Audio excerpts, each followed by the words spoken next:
Imagine opening a store and having to hang a sign out front that says, "We're open, mostly." That's not a joke, that actually happened. Welcome to number 9 in our countdown of the top 10 strategy trap fails of all time. This is the story of Target Canada.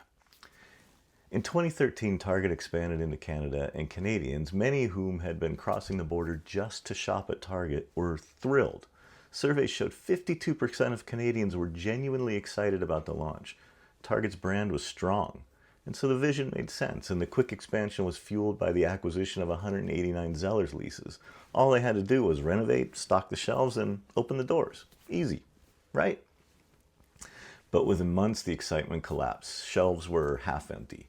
Prices were higher than promised, and by 2015, just 2 years after opening, Target pulled out at a total loss of about $5 billion. So what happened? Well, Target set a launch date and refused to move it. Inside headquarters, readiness meetings kept revealing the same troubling messages. The warehouses had too much of what nobody wanted and none of what they did. Checkout system was glitchy. One employee called it data hell. And by fall, hundreds of employees gathered for town hall. Leaders promised progress, but one former employee later said, "Nobody wanted to be the one person who stopped the Canadian venture. It was just the constant elephant in the room." So the problems multiplied. By 2015, Target admitted defeat and shut it all down. All because they refused to delay a launch they knew wasn't ready. In my new book, The Strategy Trap, I outline a 6-part system that could have helped. Target likely needed help with every part of my 6C system, but the two that probably knocked them over were capacity and communication. Now, applying the capacity principles would have forced a staggered rollout.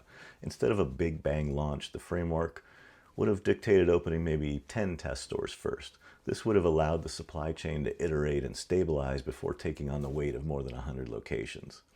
And a proper communication protocol would have turned those daily meetings into decision points.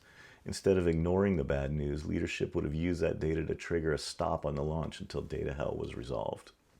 So here's a hard question for you today. Is your deadline driving the strategy, or is your strategy driving the deadline? Sometimes the bravest strategic move you can make is to say, "We aren't ready yet." I'm Kevin Ertel, and that was number 9 in the countdown to my new book, The Strategy Trap: Why Companies Fail at Execution and How to Get It Right, coming February 3rd. Pre-order it at thestrategytrap.com for the full playbook. I'll see you next week for a truly tragic fail at number 8.